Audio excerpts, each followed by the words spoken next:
चलिए, सबसे पहले हम लॉन्ग आंसर ही करेंगे, ठीक है? इसके बाद हम लोग धीरे-धीरे शॉर्ट नोट और 2 मार्क्स पे चलेंगे, ठीक है? कहाँ गया हमारा पीडीएफ?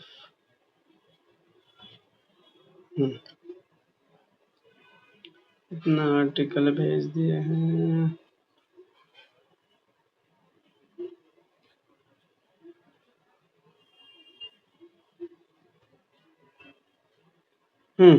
देखिए मैंने ग्रुप में भेजा अभी पहले 13 मार्क्स वाला, ठीक है? तो हम लोग पहले ये लॉन्ग आंसर करेंगे, इसके बाद जो है हम लोग आगे पढ़ेंगे। सबसे पहले है हमारे पास सवाल लॉन्ग आंसर में, जो कि 2-3 बार पूछा गया है। Explain the modes of acquisition of citizenship in India, ठीक है? हमारे भारत में सिटीजनशिप लेने के लिए क्या-क्या मोड्स है, ठीक है? किस-किस तरीके से आप नागरिकता ले सकते हो भारत का, उसके बारे में आपसे पूछा जा रहा है, ठीक है? तो सबसे पहली बात तो सिटीजनशिप क्या होता है? तो सिटीजनशिप का मतलब है कि किसी भी देश का, किसी भी कंट्री का आपके पास मेंबरशिप होना चाहिए, वहाँ पे वोटिंग करने का, रहने का, खाने का, ठीक है? कुछ राइट्स होने चाहिए, कुछ प्रिविलेज होने चाहिए, कुछ रिस्पॉन्सिबिलिटी होनी चाहिए, ठीक है? तो ये सब जो है आपको जिस कंट्री में मिलता है, जिसका आपके पास मेंबरशिप होता है, ये माना जाता है कि आपका उस कंट्री का आपके पास सिटीजनशिप है, ठीक है? सिटीजनशिप को अक्वायर करने के लिए हमारे भारत के अंदर 5 तरीके का जो है प्रावधान है, ठीक है? सिस्टम है एक तरीके से। सबसे पहला है सिटीजनशिप बाय बर्थ। जब आप सिटीजनशिप एक्ट पढ़ोगे तो उसमें सेक्शन 3 में बताया गया है कि अगर कोई भी जन्म से, ठीक है, जिसका जन्म आपका 26 जनवरी 1950 के बाद हुआ है भारत में, तो ये बच्चा माना जाएगा कि वो सिटीजनशिप बाय बर्थ उसको मिला है, ठीक है? कब के बाद? एनी पर्सन आफ्टर 26 जनवरी 1950, ठीक है? तो वो सिटीजनशिप बाय बर्थ उस बच्चे को मिलेगा। दूसरा है सिटीजनशिप बाय रजिस्ट्रेशन। ये सेक्शन 5 में बताया गया है सिटीजनशिप एक्ट के, ठीक है? रजिस्ट्रेशन के थ्रू जब आपको सिटीजनशिप मिलेगा तो उसके लिए कुछ क्राइटेरिया है, ठीक है? To be eligible for Indian citizenship, an individual must meet certain criteria. Firstly, they must have been an ordinary resident of India at least 7 years, ठीक है, prior to their application. जब कोई भी बंदा दूसरे देश में आता है, जैसे हमारे भारत में आया, उसने नागरिकता लेने के लिए एप्लीकेशन करा, ठीक है? तो उसका कम से कम 7 साल यहाँ रेसिडेंशियल जो क्राइटेरिया है वो फुलफिल होना चाहिए, ठीक है? कम से कम वो 7 साल से भारत में रहना चाहिए। दूसरा, they may qualify if they are resident of undivided India and are married to an Indian citizen, ठीक है? अगर आपने किसी भारतीय नागरिक से शादी किया है तो भी आप एप्लीकेशन करके नागरिकता ले सकते हो, ठीक है? तो ये होता है सिटीजनशिप बाय रजिस्ट्रेशन के फॉर्म में, इसको सेक्शन 5 में डिफाइन किया गया है। तीसरा है सिटीजनशिप बाय डिसेंट, ठीक है? डिसेंट का मतलब जो आपके पूर्वज रहते आ रहे होंगे ना, उसके हिसाब से है। Citizenship by descent is another method through which individual can acquire Indian citizenship. As per the citizenship laws of India, a person's citizenship status depends upon various factors, including their date of birth and the citizenship status of their parents. ठीक है? Parents. If an individual was born on and after 26 January 1950, but before December 10, 1992, outside in India, they are considered a citizen of India if their parent held Indian citizenship at the time of their birth. ठीक है? कोई भी बंदा अगर वो भारत में नहीं है, लेकिन 26 जनवरी 1950 के बाद जो है उनके मम्मी पापा जो है यहाँ पे रह रहे हैं, ठीक है? तो उनको अगर उनके पास भारत की नागरिकता है तो भले ही वो किसी और देश में रहा हो तो भी उसको भारत का जो है नागरिकता मिल सकता है। तो इसको बोलते हैं सिटीजनशिप बाय डिसेंट, मतलब पेरेंट के बल पे, ठीक है? फोर्थ है आपका सिटीजनशिप बाय नेचुरलाइजेशन, ठीक है? इसको सेक्शन 6 में डिफाइन किया गया है सिटीजनशिप एक्ट के अंदर, ठीक है। Another method of acquiring citizenship is by naturalisation, ठीक है, is a legal process through which an individual who is not born in particular country can acquire citizenship of that country, ठीक है। In this context of India, citizenship by naturalization is governed by the Citizenship Act, which outline the procedure and requirement for foreigner to become Indian citizen. To be eligible for citizenship by naturalization in India, an individual must have resided in India for at least 12 years continuously prior to the date of application. They must also resided in India for a total of 14 years within the 20 years immediately preceding the date of application, ठीक है। तो ये बोल रहा है कि कोई भी व्यक्ति अगर 12 साल से ज़्यादा से भारत में रह रहा है और उसने एप्लीकेशन करा है सिटीजनशिप के लिए, ठीक है, तो उसको जो है सिटीजनशिप बाय नेचुरलाइजेशन मिल जाएगा। नेचुरल है, ठीक है। हमारे सिटीजनशिप एक्ट में लिखा है कि कोई भी बंदा अगर 12 साल से ज़्यादा से रह रहा है तो उसको नागरिकता मिलना चाहिए, ठीक है। तो ये जो है सिटीजनशिप बाय नेचुरलाइजेशन है, ठीक है। लास्ट है आपका citizenship by incorporation of territory. तो इसका तो मतलब यही है कि देखो, जैसे मान के चलो अभी भारत है, ठीक है, अभी हमारा पाकिस्तान के साथ युद्ध हो रहा है, ठीक है। तो क्या पता मोदी ने सोच लिया हो, मोदी जी ने, कि इस बार जो है 2-4 ज्यादा बम गिरेगा तो गिरेगा, पीओके भी अपने हिस्से में ले लेंगे, ठीक है। तो मान के चलो उन्होंने हमला कर दिया और पीओके के बॉर्डर को पूरा सीज कर लिया, उनको भारत में मिला लिया, ठीक है। तो अभी तक उनको जो पीओके के नागरिक को जो नागरिकता मिला होगा वो कहाँ का मिला होगा? कश्मीर का मिला होगा, यहाँ पाकिस्तान का मिला होगा, करेक्ट। तो जैसे ही हमने उसको अपने टेरिटरी में मिला लिया पीओके को, तो वो हो गया भारत का हिस्सा। तो अब जो भी लोग हैं तो उसकी जिम्मेदारी किसकी है कि उसको नागरिकता दे? तो ये भारत सरकार की जिम्मेदारी है कि भाई जब आपने उस टेरिटरी को पाकिस्तान से अपने में लिया तो अब उनको नागरिकता भी तो भारत का देना पड़ेगा ना। तो यही है citizenship by incorporation of territory. जब हम कोई नया टेरिटरी अपने में जोड़ते हैं या किसी और देश को अपने में मिलाते हैं तो क्या करते हैं, हम उसको इनकॉर्पोरेट करते हैं, तो फिर उनको नागरिकता तो मिलना चाहिए ना। तो उनको जो है हम भारत की नागरिकता देते हैं। तो ये है आपका सेक्शन 7 में सिटीजनशिप एक्ट में बताया गया, ठीक है। नेक्स्ट है आपका explain the restriction on right freedom of religion, ठीक है। फ्रीडम ऑफ रिलीजन आपको पता है कि हमारे देश में फ्रीडम ऑफ रिलीजन आर्टिकल 25 से 28 के अंदर कवर किया गया है, ठीक है। लेकिन उसमें आपको पता है कि हमारे पास जो फंडामेंटल राइट हैं जो कि आर्टिकल 14 से 35 तक में कवर किया गया है, वो एब्सोल्यूट नहीं है, ठीक है। आपके मुख्य जो 6 फंडामेंटल राइट है, राइट टू लाइफ, ये right to freedom, right to आपका क्या बोलते हैं कल्चरल राइट, एजुकेशनल राइट वगैरह सब है ना, तो वो सब जो है आपका एब्सोल्यूट नहीं है, ठीक है। वो उस सब में आपका जो है कुछ ना कुछ रेस्ट्रिक्शन है, चाहे आप फ्रीडम ऑफ स्पीच में ले लो, चाहे राइट टू लाइफ में ले लो, चाहे आपका कल्चरल राइट में ले लो, रिलीजियस राइट में ले लो, ठीक है। सब में कुछ ना कुछ रेस्ट्रिक्शन है। तो आपको बोल रहा है कि right to freedom of religion में भी कुछ रेस्ट्रिक्शन है, तो आपको उसके बारे में एक्सप्लेन करने बोल रहा है, ठीक है। तो देखिए, the Indian constitution guarantees the right to freedom of religion, but this is not absolute and subject to certain conditions, जो मैंने आपको बताया। These restrictions are primarily aimed at maintaining public order, morality and health, and they are also allow the state to regulate, restrict certain secular activities associated with religious practices। अब क्या क्या restriction है तो देखिए, सबसे पहला है public order, morality and health.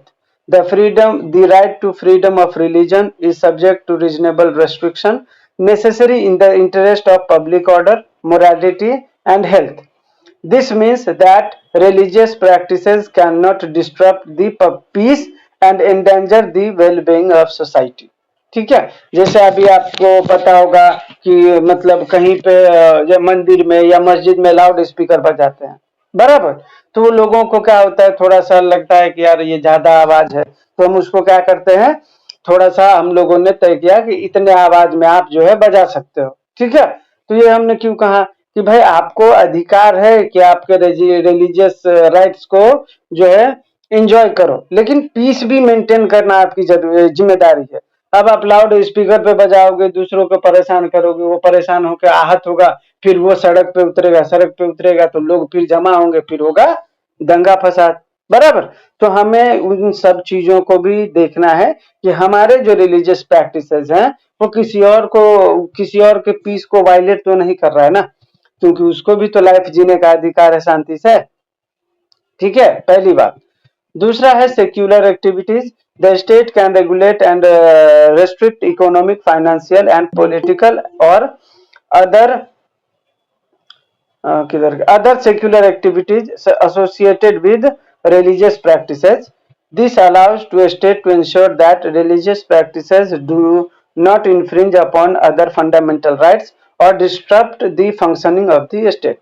ठीक है, आपके फंडामेंटल राइट हैं, राइट टू रिलीजन, ठीक है, आर्टिकल 25 और 28 में, ठीक है। लेकिन इसका मतलब ये नहीं है कि आप किसी और के फंडामेंटल राइट को वायलेट करें, बराबर। एग्जाम्पल फॉर, आपको अधिकार है कि आप जो है कुछ भी खा सकते हो, ठीक है, लेकिन अगर किसी की, जैसे हम लोगों में गौ माता कहा जाता है, ठीक है, तो क्यों इंडिया में बैन करने के पीछे पड़े हैं, क्यों बहुत सारे जगह पे अभी महाराष्ट्र में भी उनको जो है गौ माता को राष्ट्रीय दर्जा दिया गया है स्टेट का, और उस पे बैन लगाया गया, ठीक है। तो आप ये बोलोगे कि मैं तो जानवर खा रहा हूं, और लेकिन उससे किसी की रिलीजियस फीलिंग हर्ट हो रही है, तो आप ऐसा नहीं कर सकते हो, ठीक है। इसके बाद जो है आपके कुछ ऐसे अधिकार हैं जो रिलीजियस है, लेकिन उससे अगर किसी को जो है नुकसान हो रहा है, ठीक है, या किसी की और के फंडामेंटल राइट वायलेट हो रहे हैं, ठीक है, तो फिर आपका जो है वो जो रिलीजियस राइट है वो आप फुलफिल नहीं कर सकते हो, उसको जो है एंजॉय नहीं कर पाओगे, ठीक है। तो ये रेस्ट्रिक्शन है कि आपके रिलीजियस राइट आपके राइट तक है, वो किसी और के फंडामेंटल राइट को इंफ्रिंज न करे, वहां तक ही आप उसको एंजॉय कर सकते हो, ठीक है। नेक्स्ट है आपका social welfare and reform. The state can also make laws for social welfare and reform और for the opening of Hindu religious institutions to all classes and sections of Hindu. This is to ensure that religious practices do not lead to discrimination और inequality, ठीक है। तो ये सब जो है आपके ये रिलीजियस राइट में है कि अगर स्टेट किसी को रिलीजियस राइट के आधार पर किसी को कुछ दे रहा है, ठीक है, तो यही अधिकार फिर दूसरे रिलीजियस को भी है, बराबर। तो ये बोल रहा है आपका नेक्स्ट। इसके बाद अगला है other provision of the constitution. The right to freedom of religion is also subject to the other provision of the Constitution, particularly those relating to fundamental rights. This ensures that the right to freedom of religion does not conflict with other constitutional rights. ठीक है, तो आपके जो भी right to religion है वो other किसी constitutional right से भी वायलेट ना हो, इसका भी आपको ख्याल रखना है, ठीक है। नेक्स्ट है आपका what is constitutional amendment. Explain the procedure by which constitution can be amended with relevant case laws, ठीक है। तो a constitutional amendment is process of officially modifying the supreme law of a nation. In this case, the Constitution of India, it's a way to make changes to ensure the Constitution remains relevant and adaptable to societal shift. देखो ये बोल रहा है, आप देखोगे जब आप लोगों का मेरे हिसाब से आर्टिकल 368 नहीं है, आपका फंडामेंटल ड्यूटी तक ही है, ठीक है, लेकिन फिर भी ये सवाल पूछा गया है कई बार, तो मैंने लिया है कॉन्स्टिट्यूशनल अमेंडमेंट आ सकता है, ठीक है। कॉन्स्टिट्यूशनल अमेंडमेंट का मतलब क्या है कि कोई भी कॉन्स्टिट्यूशन के अंदर अगर गवर्नमेंट को लगता है कि यहाँ पे कुछ चीजें ऐड करने की जरूरत है, एग्जाम्पल फॉर हमने आर्टिकल 14 ये कॉन्स्टिट्यूशनल अमेंडमेंट हमने किया था 42nd, जिसमें हमने प्रीएम्बल के अंदर सोशल और सेक्युलर वर्ड ऐड किया, ठीक है। फिर हमने एक 86th अमेंडमेंट किया था जिसमें हमने राइट टू एजुकेशन को ऐड किया आर्टिकल 21A में, ठीक है। तो हमें जब जब ऐसा लगा कि हमें कॉन्स्टिट्यूशन में कुछ चेंजेस करने चाहिए या कुछ ऐड करना चाहिए, तब तब हमने किया है। तो ये पावर सुप्रीम, ये पार्लियामेंट को कौन से आर्टिकल में दिया गया है? तो आर्टिकल 368 में पार्लियामेंट को ये पावर है कि वो स्पेशल मेजोरिटी के साथ कॉन्स्टिट्यूशन में जो है अमेंडमेंट कर सकता है। ठीक है। अभी प्रोसीजर क्या है कॉन्स्टिट्यूशनल अमेंडमेंट का? तो सबसे पहले ये इंट्रोड्यूस किया जाता है बिल, ठीक है, लोकसभा में और राज्यसभा में, कि भाई हम जो है कॉन्स्टिट्यूशन में ये अमेंडमेंट करने जा रहे हैं। ठीक है। इसके बाद जो है दोनों सदनों में जो है स्पेशल मेजोरिटी के साथ वो बिल पास होता है। ठीक है। इसके बाद अगर किसी स्टेट को लगता है कि यहाँ पे कुछ रेटिफिकेशन की जरूरत है, तो स्टेट को अगर लगेगा तो वो रेटिफाई कर सकता है उसको। ठीक है। इसके बाद जो है प्रेसिडेंट उसके ऊपर असेंट दे देता है। असेंट देने के बाद जो है वो एक्ट इन्फोर्स हो जाता है। ठीक है। इस इन्फोर्स कब होता है? जब प्रेसिडेंट उसको असेंट दे देता है, तो फिर पार्लियामेंट जो है उसको जो है ये क्या बोलते हैं, ऑफिशियल नोटिफिकेशन निकालता है गजट में और लागू कर देता है कि भाई ये एक्ट इस फलाने तारीख से जो है इन्फोर्स हो जाएगा। तो ये है आपका बेसिकली किसी भी कॉन्स्टिट्यूशनल अमेंडमेंट के लिए प्रोसीजर। सबसे पहले बिल इंट्रोड्यूस किया जाएगा, कहाँ पे? दोनों सदनों में, लोकसभा में, राज्यसभा में। फिर जो है स्पेशल मेजोरिटी के साथ वहां पे पास किया जाएगा। ठीक है। इसके बाद जो है अगर किसी स्टेट को इस लॉ में रेटिफिकेशन करना है तो वो अपने लेवल पे कर सकता है। ठीक है। इसके बाद जो है उसके ऊपर प्रेसिडेंट का जो है असेंट लगता है, सिग्नेचर वगैरह उनका लगता है। इसके बाद जो है एक ऑफिशियल नोटिफिकेशन लाके उसको लागू कर देते हैं। ठीक है।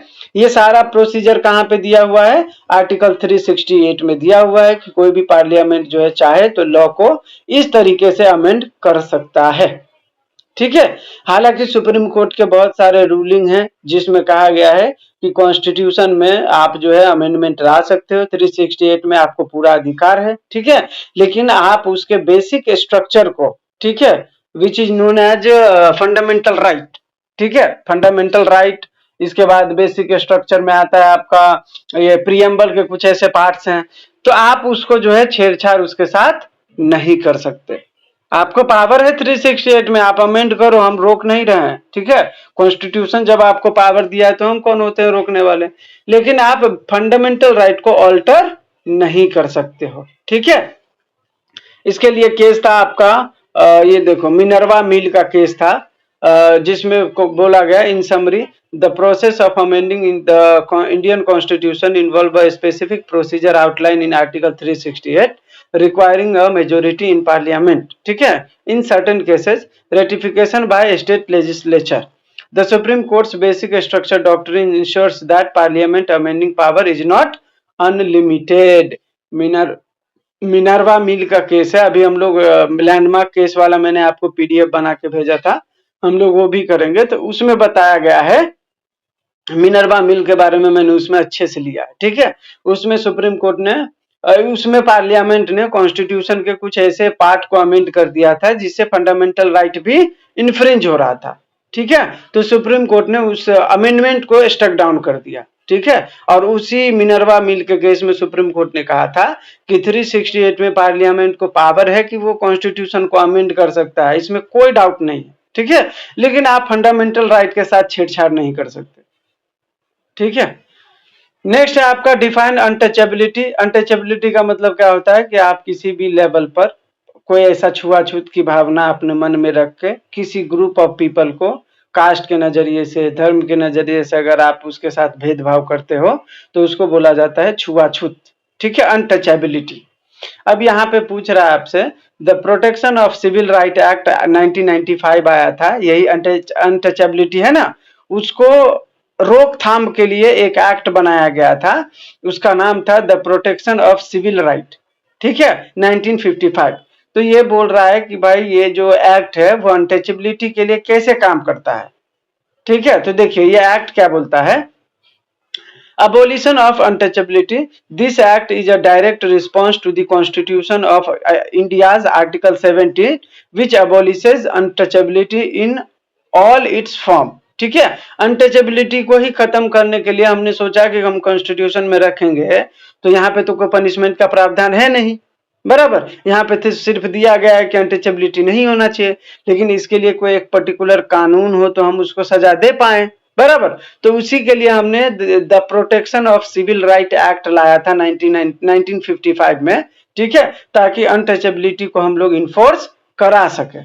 अब इसका लीगल प्रोटेक्शन क्या है? The act criminalises the practice of untouchability making it punishable by law, ठीक है। ये जो एक्ट आया था इसने अनटचेबिलिटी को प्रैक्टिस को क्रिमिनलाइज कर दिया और उसके लिए पनिशमेंट का प्रोविजन इनकॉर्पोरेट कर दिया, ठीक है।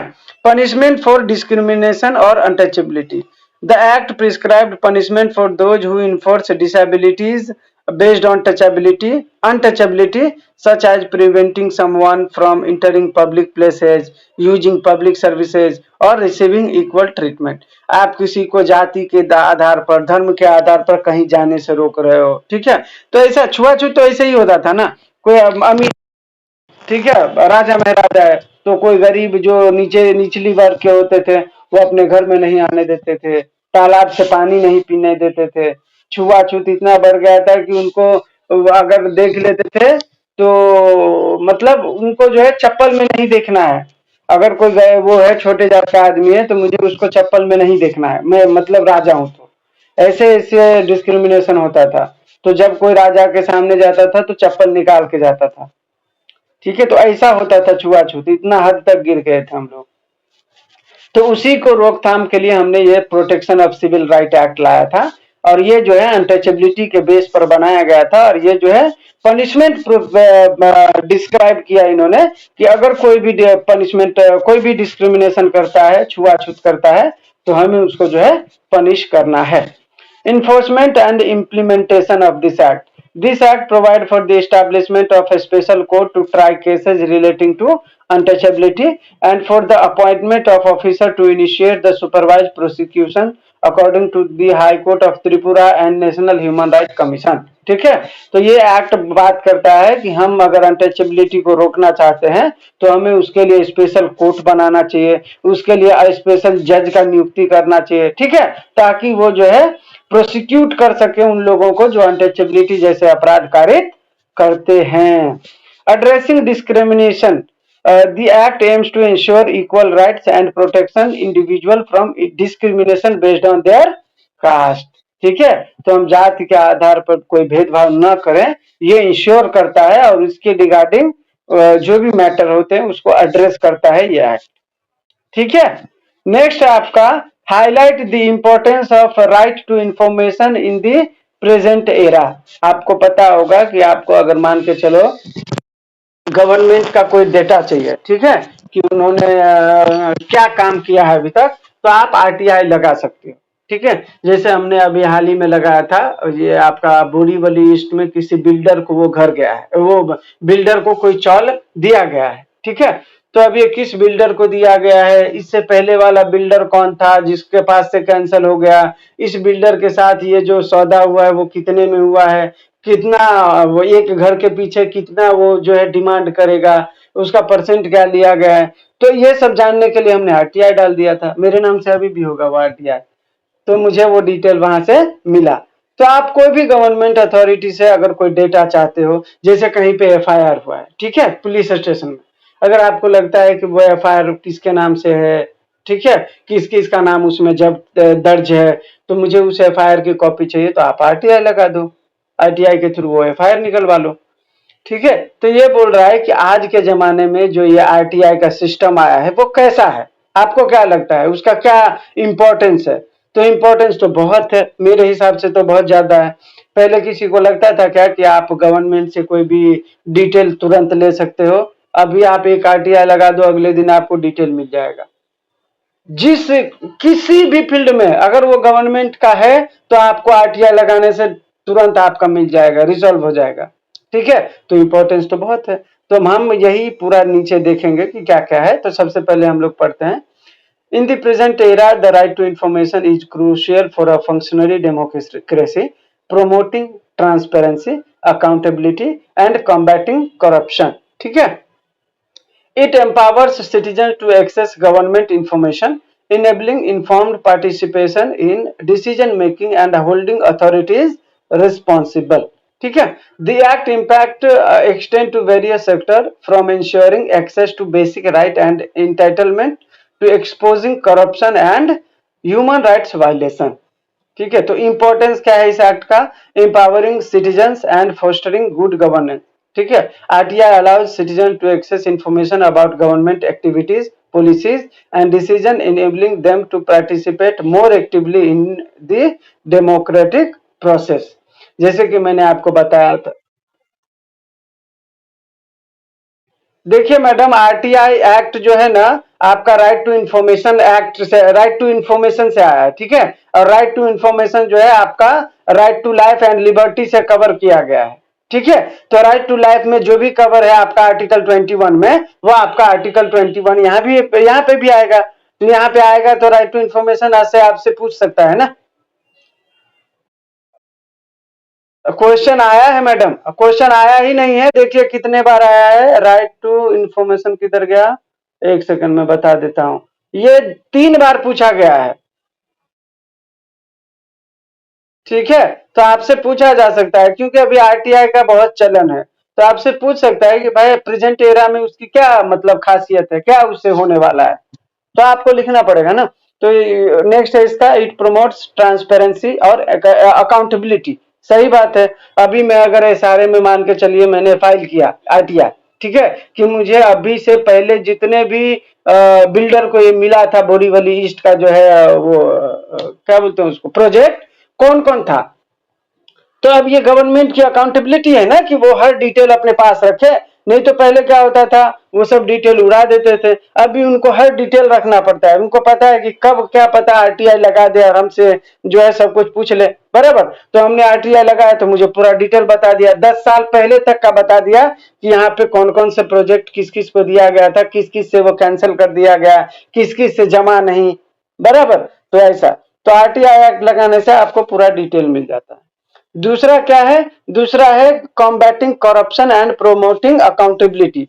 हम इसके थ्रू जो है आरटीआई के थ्रू हम करप्शन से कॉम्बैट करते हैं और हम जो है सरकार को अकाउंटेबल बनाते हैं. ठीक है. इससे क्या होता है, सरकार जो है ईमानदारी से काम करती है. जो भी डिटेल रहता है वो सादगी से रखता है जमा करके. बराबर.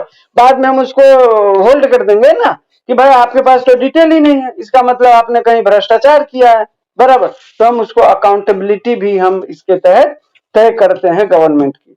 तीसरा है promoting social justice and access to information. यह आपका जो है सोशल जस्टिस को प्रमोट करता है और इंफॉर्मेशन एक्सेस करने में आपकी मदद करता है. नेक्स्ट है आपका facilitating public participation and engagement. अगर आप आरटीआई फाइल करने से आपको डिटेल मिलता है तो हर नागरिक अब इसके तहत जो है अपनी पब्लिक पार्टिसिपेशन को जो है एंजॉय करेगा. हर कोई अब आरटीआई लगा देता है किसी भी चीज के लिए. तो ये क्या है, ये पब्लिक क्या करता है, अब एक्टिवली पार्टिसिपेट कर रहा है कि मुझे कुछ तुरंत आरटीआई लगा दो. ठीक है. लास्ट है इसमें supporting a vibrant and transparent democracy. ठीक है. निष्पक्षता के लिए यह बहुत जरूरी था कि आरटीआई लाया जाए. आरटीआई एक्ट आया तो अब किसी को भी लगता है कि यहाँ पे कहीं गड़बड़ है, आप आरटीआई लगा के पूरा डिटेल ले लो. कहीं गड़बड़ रहेगा तो आपको पता चल जाएगा. ठीक है. लास्ट है आपका, ये तो सवाल मैंने ऊपर डील किया था, दोबारा आ गया था. पंखा चालू है मैडम, एसी चालू कर लो ना. क्या आप भी पंखा चला के बैठे हो. नेक्स्ट है आपका, explain the various dimension of right to life and personal liberty guaranteed under Article 21 of Constitution with relevant case laws. ठीक है. तो राइट टू लाइफ और पर्सनल लिबर्टी जो है आपका आर्टिकल 21 में जो है कवर किया गया है. ठीक है. तो आपसे पूछ रहा है कि राइट टू लाइफ के अंदर क्या क्या और राइट है आपके पास, इसके डायमेंशन पूछ रहे हैं. मतलब इसके और जो पार्ट है ना, राइट टू लाइफ में राइट टू प्राइवेसी आता है, राइट टू इंफॉर्मेशन आता है, राइट टू हेल्दी लाइफ आता है, राइट टू क्लीन इन्वायरमेंट आता है. बराबर. तो ये सब इसके क्या है, राइट टू लाइफ के डायमेंशन है. ये सब वेरियस डायमेंशन के अंदर कवर होते हैं. तो आपसे पूछा जा रहा है कि आप राइट टू लाइफ के अंदर कवर होने वाले सारे राइट के बारे में बताइए. ठीक है. तो देखिए सबसे पहला है right to article 21 of the constitution guarantees to the right to life and personal liberty. and is it scope has been expanded through judicial interpretation to include a wide range of right beyond basic survival, encompassing dignity, freedom, essential services. This includes the right to fair trial, protection from arbitrary detention, access to health care, education, clean environment and many more. ठीक है, अब क्या क्या है देखिए, सबसे पहला है beyond mere survival.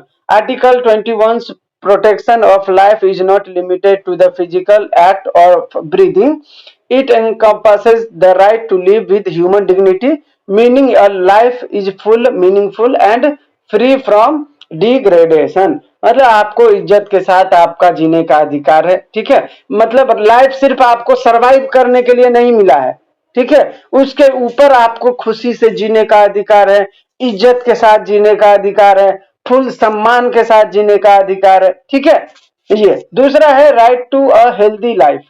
This includes access to essential services like health care, medical care, clean water and pollution free environment. तो ये जो है आपको राइट टू हेल्थ में जो है कवर होता है। नेक्स्ट है आपका right to livelihood. Depriving someone of their means of livelihood without due process of law is also a violation of article 21। ठीक है, अगर कोई धंधा कर रहा है, बराबर सड़क पे ही कर रहा है, तो अगर जब तक आप उसको दूसरा जगह न दे दो तो ये तो गलत है ना, आप उसको हटा दे रहे हो, तो वो कैसे अपने लिवलीहुड को फुलफिल करेगा, कैसे वो जिएगा, बराबर। तो आपको जीने का भी अधिकार है, जीने के लिए आपको जो है लिवलीहुड के लिए आप कोई भी धंधा कर सकते हो जो लीगल है। ठीक है, इसीलिए आप देख रहे होगे ना कि रोड साइड में लोग धंधा करते हैं तो उसको जल्दी भगाते नहीं है, भगाते भी हैं तो परमानेंट नहीं भगाते हैं, बाद में फिर वो आके कर सकते हैं, क्योंकि उनको भी तो लिवलीहुड का अधिकार है ना। अब हर इंसान तो सरकारी नौकरी कर नहीं सकता, हर इंसान यूपीएससी निकाल नहीं सकता, बराबर। तो जिससे जो होगा वो वही काम करेगा, और वही काम करेगा तो उसका लिवलीहुड का अधिकार है वो, तो उसके अधिकार को आप हनन कैसे कर सकते हो, बराबर। तो ये है। नेक्स्ट है आपका राइट टू क्लीन इन्वायरमेंट, मतलब आपको साफ सुथरा इन्वायरमेंट मिले, ये भी आपका अधिकार है। ठीक है, का हर जगह फैक्ट्री बन जाएगा तो आपको प्रदूषित धुआं मिलेगा, फिर कैसे जियोगे। तो हर जगह जहां पे आप रह रहे हो वहां पे कोई फैक्ट्री ना लगे, ये भी आपका अधिकार है। पोल्यूशन फ्री आपको जो है एयर, वाटर और यही दोनों आपको मिले, ये आपका राइट है। नेक्स्ट है राइट टू प्राइवेसी, निजता का अधिकार। ठीक है, ये भी एक केस मेनका गांधी के केस से आया था, राइट टू प्राइवेसी का अधिकार। ठीक है, तो इसमें कहा गया था, सुप्रीम कोर्ट ने कहा था कि अगर कोई कहीं पे जाना चाहती है तो ये सरकार के क्यों बताए सरकार को कि मैं कहाँ जाना चाहता हूँ। ठीक है, सरकार का काम ये नहीं है कि किसी को कहीं जाने से रोके। ठीक है, और वो क्यों जा रहा है वो आपको क्यों बताए, अगर कहीं गलत काम करेगा तो आपको पता चलेगा ना। तो right to privacy Maneka Gandhi के केस से, वैसे मेनका गांधी से बहुत सारे आर्टिकल 21 के अंदर बहुत सारा डायमेंशन आया था। ठीक है, एक तो राइट टू प्राइवेसी भी आया था, उसमें ये भी सुप्रीम कोर्ट ने कहा था कि अगर कहीं पे भी किसी को जाना है, ठीक है, तो वो राइट टू क्या बोलते हैं अंडर आर्टिकल 21 ही आएगा कि अगर किसी को जाना है तो आप वहां उसको जाने से रोक नहीं सकते। ठीक है, तो right to travel, right to travel भी मेरे हिसाब से मेनका गांधी के केस से आया था। ठीक है, तो ये आ गया। इसके बाद नेक्स्ट आपका राइट अगेंस्ट सेक्सुअल हरासमेंट, तो ये विशाखा के केस से आया था। इसमें सुप्रीम कोर्ट ने कहा था कि अगर कोई भी महिला अगर कहीं पे जॉब करती है तो उसकी भी डिग्निटी है, अगर आप मर्द के साथ कुछ नहीं कर रहे तो औरत के साथ आप क्यों कैसे ऐसे करोगे, बराबर। तो सेक्सुअल हरासमेंट के खिलाफ भी आपका अधिकार है, वो भी आर्टिकल 21 में कवर होता है। ठीक है, नेक्स्ट है आपका right to food. Right to food का मतलब खाने पीने का अधिकार, आपको जो भी खाना है आप खाइए। ठीक है, तो ये था आपका राइट टू लाइफ के अंदर आर्टिकल 21 में। अब है आपका right to personal liberty. Right to life और लिबर्टी है ना अपना आर्टिकल 21 में, तो हमने राइट टू लाइफ का पढ़ा। अब है राइट टू लिबर्टी के बारे में। तो लिबर्टी का क्या है कि भाई किसी को भी आप इलीगल अरेस्ट नहीं कर सकते। ठीक है, बिना उसकी बात सुने अरेस्ट नहीं कर सकते। तीसरी बात कि अगर कोई भी अरेस्ट होता है तो उसके साथ फेयर ट्रायल होना चाहिए, इम्पार्शियल नहीं हो सकते आप। ठीक है, किसी के साथ बायस नहीं हो सकते। ठीक है। राइट टू मूव फ्रीली, अगर किसी को कहीं जाना है, अब्रॉड जाना है, वो जा सकता है।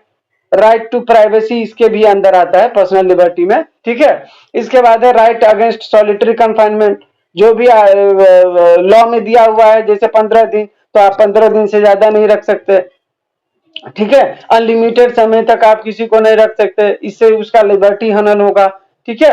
और लास्ट है right to express one's opinion, अगर आपको कहीं पे कुछ बोलना है तो वो भी अधिकार आपको इसमें कवर हो जाता है, ठीक है।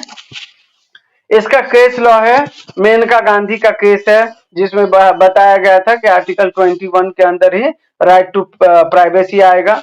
दूसरा है विशाखा के केस, जिसमें कहा गया था कि सेक्सुअल हरासमेंट के खिलाफ जो है हर महिला का अधिकार है कि उसको निजता, उसके निजता का ख्याल रखा जाए और उसके साथ कोई ऐसा बर्ताव न हो, यह आर्टिकल 28 के अंदर, ठीक है, 21 के अंदर। नेक्स्ट है डी के बासु का केस, ठीक है, जिसमें इलीगल डिटेंशन किया गया था, तो सुप्रीम कोर्ट ने कहा था कि इलीगल डिटेंशन भी जो है आर्टिकल 21 का वायलेशन है, ठीक है। इसके बाद है हुसनैरा खातून का केस, इसमें सुप्रीम कोर्ट ने कहा था कि अगर कोई भी मैटर बहुत लंबा चलता है तो ये तो गलत है, तो राइट टू फ्री, ये स्पीडी ट्रायल जो है, ये भी अधिकार कर दिया सुप्रीम कोर्ट ने, ये 1980 में, ठीक है, कि अगर किसी का मैटर है तो उसका स्पीडी ट्रायल हो, उसको जस्टिस जल्दी मिले, तो ये भी उसका अधिकार है, और ये भी आर्टिकल 21 के अंदर कवर होगा। नेक्स्ट है आपका critically examine the right to speech and expression, ठीक है, तो ये आपको बोलने की अधिकार का के बारे में बात करता है, ठीक है। तो इसको, इसका स्कोप क्या है, तो देखिए article 19(1)(a) of the Indian Constitution guarantees the right to freedom of speech and expression to all citizens, a fundamental right that enables individuals to express themselves freely and participate in public discourse.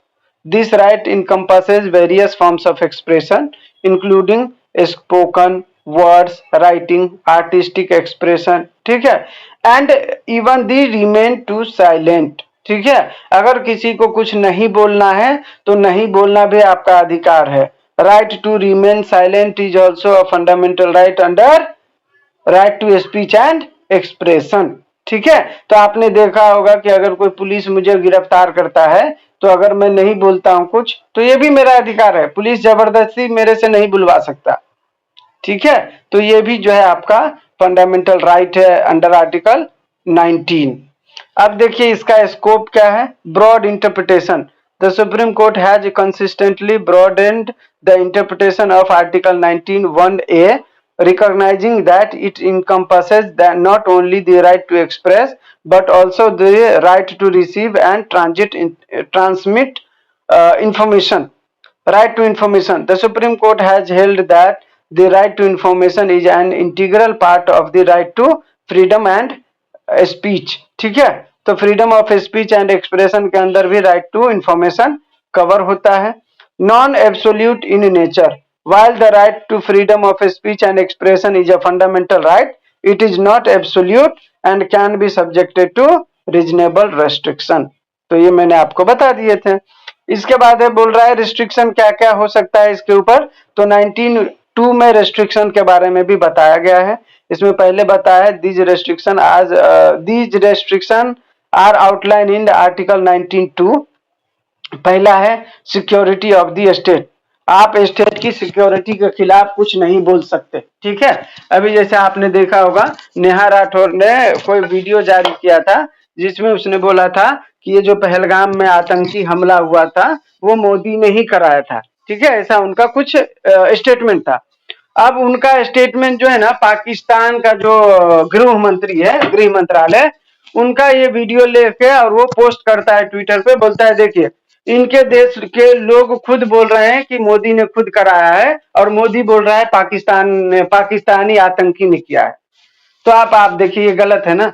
अगर आप अपने देश में रहते हो तो आपको ऐसे सेंसिटिव मैटर पर, जिस मैटर में स्टेट का इन्वॉल्वमेंट हो, हमारे देश का इन्वॉल्वमेंट हो, आपको नहीं बोलना चाहिए कुछ। अब उनका जो ये वीडियो था कि इस साजिश के पीछे भी मोदी का ही हाथ है, पाकिस्तान को तो क्लू मिल गया कि भाई चलो उसके ही नागरिक बोल रहे हैं तो मुझे सपोर्ट मिलेगा। अब उसका वीडियो पूरा पाकिस्तानी न्यूज वाला दिखा रहा है, पूरा जो है पाकिस्तान के जितने भी नेता लोग हैं बड़े बड़े पोस्ट पर, पीएम तक उसको ट्वीट कर रहा है कि देखिए उनके देश के नागरिक भी बोल रहे हैं कि मोदी ने खुद कराया है और पाकिस्तान को ब्लेम कर रहा है। तो ये तो गलत है ना। तो यही बोल रहा है यहाँ पे कि सिक्योरिटी ऑफ द स्टेट, आप अपने देश के अंदर की सिक्योरिटी के खिलाफ कोई भी ऐसे वक्तव्य नहीं दे सकते और ऐसा नहीं बोल सकते कि ये तो फ्रीडम ऑफ स्पीच था। ठीक है। नेक्स्ट है आपका friendly relation with foreign state. हमारा जो है दूसरे देश के साथ, जैसे रशिया के साथ फ्रेंडली रिलेशनशिप है, अभी यूएसए के साथ थोड़ा बहुत फ्रेंडली रिलेशनशिप है। ठीक है। तो हम ऐसे कोई भी वक्तव्य नहीं देंगे, ऐसी कोई बात नहीं बोलेंगे जिससे रशिया या यूएसए का जो है मान भंग हो। ठीक है। और उनको लगे कि भारत का जो नागरिक है वो हमारे खिलाफ बोल रहा है। तो इससे क्या होगा, हमारा फॉरेन स्टेट के साथ जो रिलेशनशिप है वो खराब होगा ना। तो इसका अधिकार आपको थोड़ी दिया जाएगा, नहीं दिया जाएगा। तो ये आपका आर्टिकल 19(2) में रिस्ट्रिक्शन है। ठीक है। फिर है पब्लिक ऑर्डर, फिर है डिसेंसी, फिर है कंटेम्प्ट ऑफ कोर्ट, फिर है डिफेमेशन। ठीक है। और है इंसाइटमेंट टू एन ऑफेंस। आप कोई भी ऐसा स्पीच नहीं दे सकते जिससे कोई भी ऑफेंस को इंसाइटमेंट मिले। ठीक है। उकसावा हो, बढ़ावा मिले, तो ये भी अधिकार आपको नहीं है। फिर आपको डिफेम करने का अधिकार नहीं है किसी को। फिर आपको कोर्ट के किसी भी बात का जो है डिसएग्रीमेंट करना अलग चीज है, लेकिन कोसना, किसी भी कोर्ट ने कोई जजमेंट दिया तो आप उसके ऊपर टिप्पणी कर रहे हो। एग्जाम्पल फॉर, अभी हाल ही में एक मुंबई रेसिडेंशियल था महिला, जिनके घर के बिल्डिंग के सामने ना बहुत आवारा कुत्ते थे, तो लोग वहां आके ना उनको खाना देते थे। तो कई बार उनके बच्चों को जो है वो स्ट्रीट डॉग काट लेता था। ठीक है। तो उन्होंने जो है जो भी स्ट्रीट डॉग को खिलाते थे, इनको ये लोग बहुत सुनाए और गाली गलौज दिए। तो वो लोग चले गए कोर्ट। ठीक है। तो कोर्ट में इनको ही जो है महिला, जो बिल्डिंग वाले थे उनको ही लताड़ा कि स्ट्रीट डॉग को अगर वो लोग नहीं खिलाएंगे तो वो लोग जिंदा रहेंगे वगैरह वगैरह। ठीक है। वो महिला जो है घर पे आके फिर ऐसा ताना देती है कोर्ट को कि कोर्ट भी आजकल डॉग माफिया हो गया है। वो समझ, सोसाइटी का दुख न समझ के कुत्तों का दुख समझ रहा है। ठीक है। तो जैसे ही उन्होंने ऐसा स्टेटमेंट दिया, इसके स्टेटमेंट के ऊपर जो है हाई कोर्ट में मैटर गया वापिस। ठीक है। कि ऐसा ऐसा इस महिला ने बोला था। अभी बॉम्बे हाई कोर्ट ने उसके उनके ऊपर 7 दिन का जेल का कंटेम्प्ट ऑफ कोर्ट लगाया है। ठीक है। कि आपने जो है हाई कोर्ट के ऑर्डर का जो है क्रिटिसिज्म किया है, उनको डॉग माफिया बोला है, तो आपके ऊपर कंटेम्प्ट ऑफ कोर्ट लगता है। और कोर्ट ने उनको 7 दिन का जेल सुनाया। वो महिला भी बिल्डिंग में रहती थी तो गरीब थोड़ी होगी, हो गई सुप्रीम कोर्ट। सुप्रीम कोर्ट में गई तो सुप्रीम कोर्ट ने उसको स्टे लगा दिया, बोला नहीं जेल नहीं होगा। ठीक है। तो ऐसा, तो ये क्या है, कंटेम्प्ट ऑफ कोर्ट के बारे में मैंने आपको एक्सप्लेन किया अभी। तो कंटेम्प्ट ऑफ कोर्ट भी आप नहीं बोल सकते। आप ऐसा नहीं बोलोगे कि मेरा आर्टिकल 19(1) में फ्रीडम ऑफ स्पीच का जो है अधिकार है तो आप बोल दिए, ऐसा नहीं होगा। ठीक है। नेक्स्ट है आपका, इसके अंदर एक केस लॉ है, Shankar versus state of Maharashtra. This case establishment that the right to freedom of speech and expression include the right to criticise the government, but such criticism must be within the bounds of law and cannot incite violence or hatred. ठीक है। तो इस case में जो है supreme court ने कहा कि देखिए right to freedom of speech and expression है आपका, और आप गवर्नमेंट को क्रिटिसाइज भी कर सकते हो। ठीक है। लेकिन आप उसको इतना लंबा नहीं कर सकते कि वो मतलब जो है क्या बोलते हैं, वायलेंस को इंसाइट करे। ठीक है। आपको भी उसको जो है बाउंड ऑफ लॉ होना पड़ेगा। उस क्रिटिसिज्म को उतने तक ही सीमित रखना है जितने में कोई वायलेंस क्रिएट ना हो। ठीक है। तो ये उसमें कहा गया था। बाकी अभी हम लोग आगे करेंगे तो उसमें केस लॉ अच्छे से पढ़ेंगे। नेक्स्ट है आपका, एक्सप्लेन द राइट। ये तो अभी हो ही गया था ना यार, दोबारा दोबारा ले लिया है क्या मैंने। नेक्स्ट है आपका, what is the meant by constitutional remedy. ठीक है। तो कॉन्स्टिट्यूशनल रेमेडी जो है आपका 6वां अधिकार है। मैंने बोला था पिछले लेक्चर में कि आपके पास टोटल 6 अधिकार हैं। ठीक है। 6 अधिकार कौन कौन सा है, एक सेकंड ये भी ले ही लेता हूँ, किधर भाग गया। एक था ना यार, अच्छा मस्त स्लाइड था ना एक, जिसमें मैंने बताया था। एक सेकंड दे दीजिए, मैं आपको तुरंत एक्सप्लेन कर देता हूँ। नहीं, आर्टिकल 32 है, वो तो पता है। नहीं नहीं नहीं नहीं नहीं, रुक जाइए, 6 अधिकार था ना हमारा यार। एक सेकेंड दे दीजिए।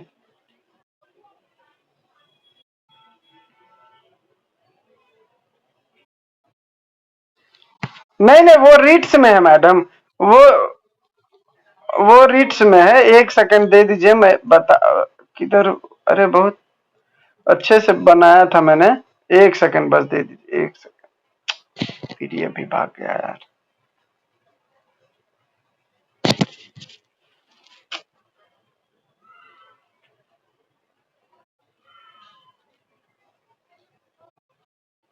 एक से, एक सेकंड, मेरा मोबाइल हैंग हो गया था, एक सेकंड।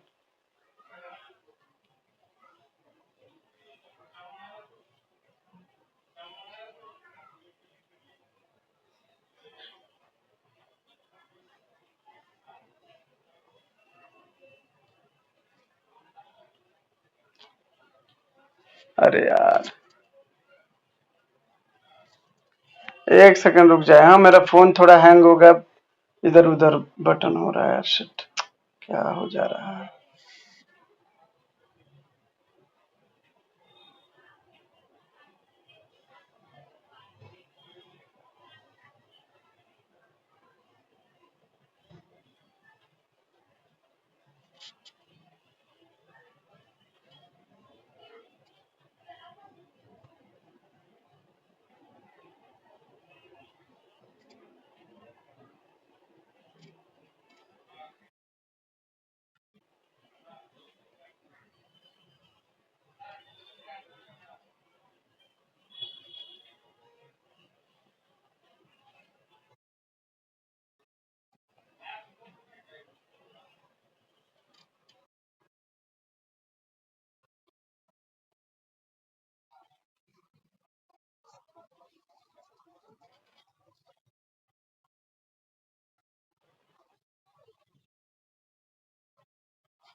हाँ सॉरी। हेलो, आवाज आ रहा है मेरा? हाँ, तो मैं ये बोल रहा था का फंडामेंटल राइट है। फंडामेंटल राइट टोटल आपके 6 हैं कॉन्स्टिट्यूशन के अंदर।